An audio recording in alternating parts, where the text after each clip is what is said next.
After Singapore Grand Prix, Fernando Alonso said we need to look into the lack of performance in Singapore.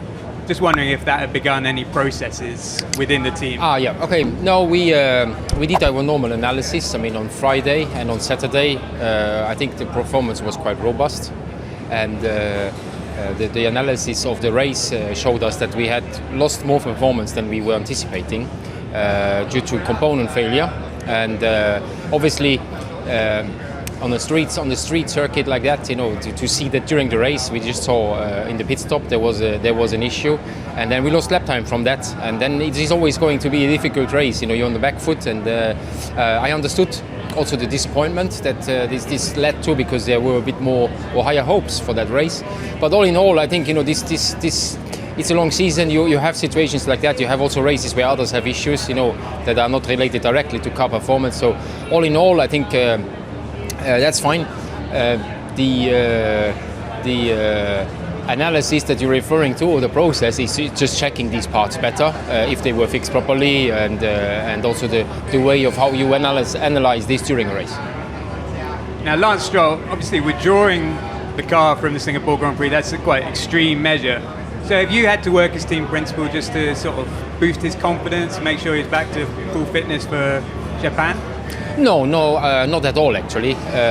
Lance is very confident by himself. He does not need me to boost his confidence. I think it was a good decision to do what we did, to get him a bit of rest. He was a bit sore on the day after the incident.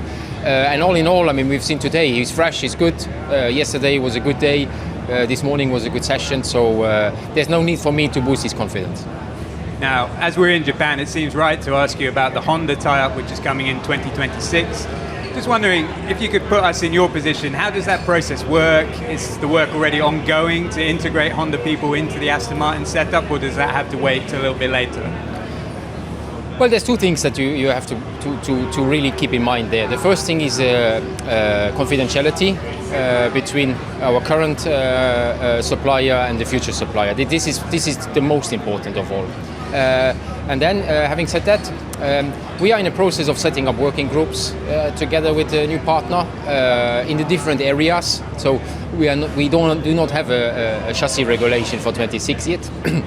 So it's not. Excuse me. I ate the Snickers too quickly.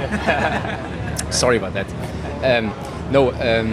You're setting up the working groups and the governance. How you work with each other, infrastructure requirements, operational requirements. So it's more on the general level at this point, and this work will intensify over the coming weeks.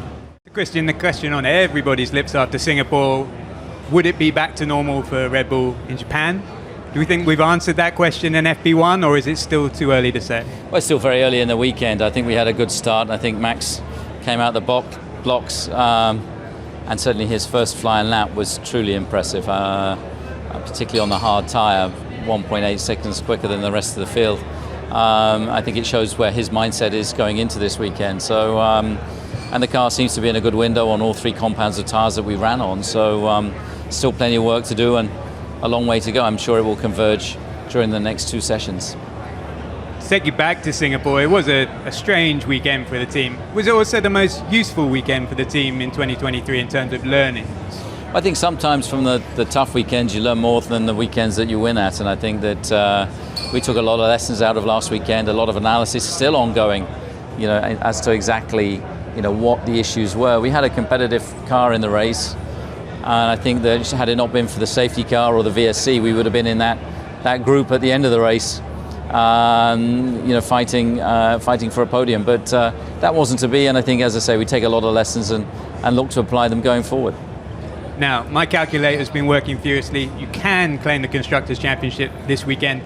Given the ongoing relationship with Honda up until 2025, would that mean a lot for you to claim the Constructors' title here? Yeah, I mean a great deal. I mean, Honda have been an important partner for us, and I think have played a key role in our performance this year. So, be very fitting for us to win a championship here if we possibly can.